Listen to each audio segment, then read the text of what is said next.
दहस घाट के पी के पानी बनतिया सुधरे छौड़ी बनतिया सुधरे।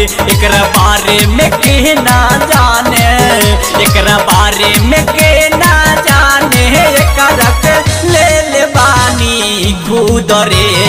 दहस घाट के पी के पानी बनतिया सुधरे छौड़ी बनतिया सुधरे। Mix by Deepak Sharma. छौड़ी बनतिया सुधरे सुधरे बनतिया सुधरे।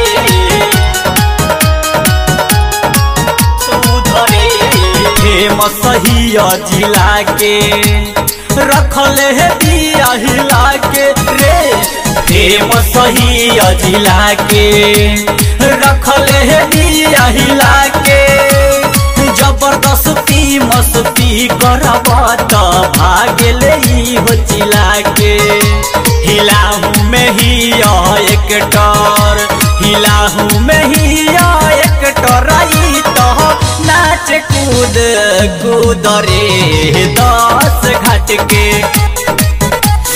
दस घाट के पी के पानी बनतिया सुधरे छौड़ी बनतिया सुधरे।